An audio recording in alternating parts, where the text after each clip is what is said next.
Computer की online classes में Excel के अंदर आपने अब तक कई प्रकार के कमांड्स को एक्टिवेट करना सीखा। कैसे हम एक्सेल के अंदर सेल में फॉर्मेटिंग करते हैं। आज एक इंटरेस्टिंग टॉपिक और है, कंसोलिडेट डाटा। डाटा को कैसे कंसोलिडेट किया जाता है। कंसोलिडेट का मतलब क्या होता है? पहली बात, जैसे मान लीजिए कि एक बच्चे ने नवंबर में टेस्ट दिया, दिसंबर में टेस्ट दिया, कि एग्जाम्पल लेके चल रहे हैं हम, अभी आपको सामने डिस्प्ले भी करेंगे, और जनवरी में टेस्ट दिया। फिजिक्स, केमिस्ट्री, मैथ और कंप्यूटर में टेस्ट दिया। उसके टेस्टों के अलग अलग महीने के नंबर आए हैं। उसकी एक लिस्ट तैयार हुई है। सपोज कीजिए हमारे पास एक लिस्ट है ये। इसको बड़े ध्यान से आप सुनेंगे क्योंकि इम्पोर्टेंट टॉपिक है और इसको प्रैक्टिकल में भी आपसे पूछा जा सकता है। नवंबर की लिस्ट दे रखी है, इसमें कुछ बच्चों के नाम हैं। उसके फिजिक्स, केमिस्ट्री, कंप्यूटर, मैथ और इंग्लिश में टेस्टों में नंबर आए हैं। ऐसे दिसंबर में टेस्ट हुआ है, उसके उसी में नंबर आए हैं, फिजिक्स, केमिस्ट्री, कंप्यूटर, मैथ और इंग्लिश में। जनवरी में टेस्ट हुआ है, उसमें नंबर आए हैं। अब हम चाहते हैं एक ऐसी लिस्ट तैयार करना जिसमें इन तीनों टेस्टों के नंबर जुड़ जाएं। नवंबर के टेस्ट के, दिसंबर के टेस्ट के और जनवरी के टेस्ट के अलग अलग विषयों के नंबर जुड़ जाएं। यदि इस काम को हम मैनुअली करेंगे, हाथ से करेंगे, तो हर लिस्ट में से उस नंबर को उठाना, उसको जोड़ना बहुत कठिन काम हो जाएगा और समय भी ज़्यादा लगेगा। समय कम से कम लगे और हमारा काम बहुत जल्दी से हो जाए, उसके लिए एक्सेल में कंसोलिडेट ऑप्शन की एक व्यवस्था की गई है।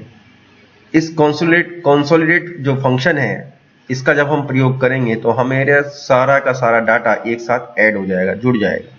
कैसे जुड़ता है इसको हम सीखते हैं। जहां भी हमें इन तीनों टेस्टों के नंबर, नवंबर, दिसंबर और जनवरी के टेस्टों के नंबर जुड़वाने हों, हम एक शीट का अलग से क्रिएट करते हैं। हमने एक शीट क्रिएट कर ली यहाँ पर।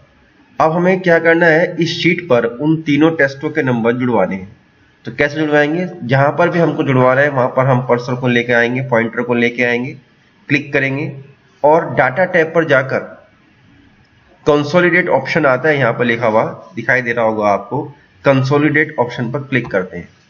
एक डायलॉग बॉक्स हमारे सामने खुल के आएगा जिसमें सबसे पहले फंक्शन लिखा हुआ आएगा। फंक्शन में function sum, count, average, max, mean, product, count numbers, step division, step development, where और वर्ब, अलग अलग प्रकार के फंक्शन प्रयोग किए गए हैं। क्योंकि हमें तीनों डाटा का, तीनों शीट्स का डाटा जुड़वाना है, तो इसलिए हम सम ऑप्शन पर क्लिक करेंगे, सम पर।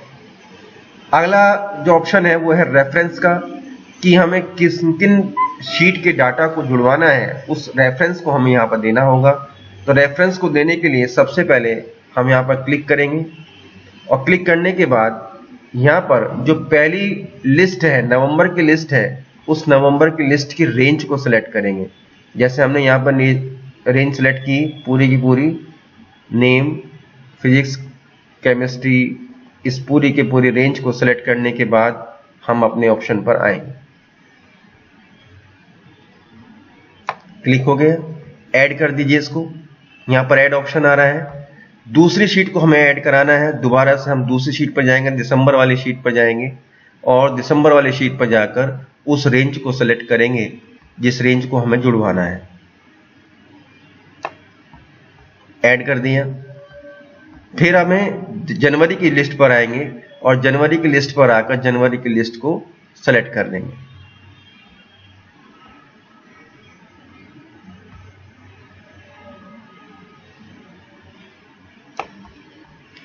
ऐड कर दिया। इस प्रकार हमने तीनों रेफरेंसेस जनवरी, नवंबर और दिसंबर के ऐड करा दिए हैं। अब हमें नीचे use labels in top row लिखा हुआ आ रहा है। टॉप रो का मतलब होता है कि जो टॉप रो पर, शीट के ऊपर सबसे ऊपर जो हेडिंग डले हुए हैं वो भी हमारे डिस्प्ले पर आने चाहिए। Name, physics, chemistry, computer, math और इंग्लिश, ये आना चाहिए। ठीक है, इसको क्लिक कर दिया। लेफ्ट कॉलम भी हमारे, जिसमें हमारे बच्चों के नाम लिखे हुए हैं, वो भी आने चाहिए। Create link to source data, इस पर हमने क्यों क्लिक करा, इस पर आपको पता लग जाएगा जब हम इसको ओके करेंगे। तो ओके करने के बाद हमारे सामने देखिए लिस्ट आ गई है बनकर। इस लिस्ट पर जैसे ही हमने क्लिक किया तो यहाँ पर आप देखिए अनुश्री के तीनों टेस्टों के नंबर, केमिस्ट्री के तीनों टेस्टों के नंबर, कंप्यूटर के तीनों टेस्टों के, मैथ के तीनों टेस्टों के और इंग्लिश के तीनों टेस्टों के नंबर जुड़ के आ गए हैं। कैसे पता लगा आप जुड़ के आ गए? यहाँ पर ये प्लस का चिन्ह बना हुआ है, इस प्लस पर जब हम क्लिक करेंगे तो कंसोलिडेट तीनों टेस्टों के नंबर लिखे हुए यहाँ पर मिलेंगे आपको। नवंबर के टेस्ट के नंबर इसके 14 थे, दिसंबर में 14 थे, जनवरी में 14 थे, टोटल हो गए इसके 42। केमिस्ट्री में 2 थे तो टोटल हो गया 6, कंप्यूटर में 12 थे तो टोटल हो गया 36, मैथ में 31 थे, टोटल हो गया 93, इंग्लिश में 21 थे, टोटल हो गया 63। इस प्रकार से हमने क्या किया, जिस किसी भी बच्चे के हमें नंबर चेक करने हो तो हम प्लस ऑप्शन पर क्लिक करेंगे तो तीनों को तीनों टेस्टों के नंबर आपको जो पहले उसने लिए होंगे, प्राप्त किए होंगे अलग अलग टेस्टों में नंबर, वो डिस्प्ले होने लगेंगे। तो ये कहलाता है कंसोलिडेट फंक्शन, जिसके द्वारा हम अलग अलग शीट के डाटा को एक साथ जोड़ सकते हैं। धन्यवाद।